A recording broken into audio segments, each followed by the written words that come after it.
వరుడు సినిమాలో చూసాను 5 రోజుల పెళ్ళి, మళ్ళీ ఇక్కడ కఠోరపల్లిలో అయితే చూస్తున్నాను 5 రోజుల పెళ్ళి అనేది.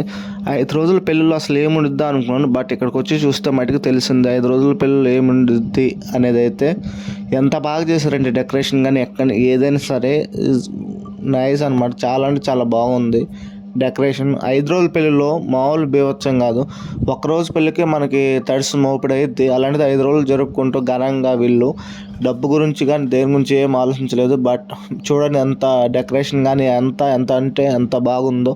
మీకు కూడా ఆశ ఉందా ఇలా 5 రోజులు పెళ్ళి చేసుకోవాలని? నాకైతే ఆశ ఉంది 5 రోజుల పెళ్ళి అనేది. ఎందుకంటే మన చుట్టాలు అందరూ వస్తారు.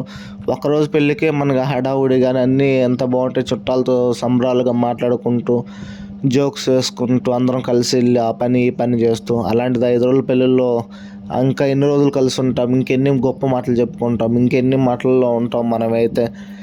నిజంగా మీలో ఎవరికైనా సరే 5 రోజుల పెళ్ళి బాగుండిద్ది అనిపిస్తే సరే కామెంట్ చేయండి, అలాగే వీడియోకి లైక్ కూడా చేయండి.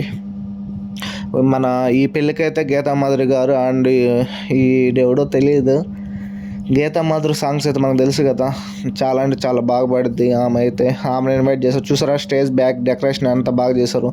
ఇది హీరో చిరంజీవి అదే నిహారిక పెళ్ళప్పుడు సేమ్ డెకరేషన్ అండి, అదే డెకరేషన్ సేమ్ యాస్టీస్ దింపారు. ఇదైతే మనకి పాలు అండ్ జున్ను ఇస్తున్నారు. నేనైతే లాగించి పన్నుకాను.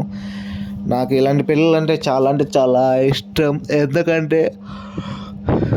ఎందుకంటే అంతే, దానికి పెద్ద ఏం లేదు. ఇవన్నీ ఫుడ్ ఐటమ్స్ అనమాట. కొంచెం నేను అయిపోయే టైంకి అయితే వెళ్ళిపోయాను పెళ్ళికాటికి, కొంచెం నాకు బిజీ వర్క్ ఉండడం వల్ల. సో దానివల్ల నేను లేట్గా అయితే వీడియోస్ అనేది తీయడం జరిగింది. మీకు కానీ ఈ వీడియో నచ్చితే లైక్ చేసి సబ్స్క్రైబ్ చేసుకోండి. ఇలాంటి మరెన్నో వీడియోస్ మన ఛానల్లో వస్తూనే ఉంటాయి. మీరు ఎంటర్టైన్మెంట్ అవ్వచ్చు ఫుల్ కామెడీగా. ఓకేనా, బాయ్ ఫ్రెండ్స్.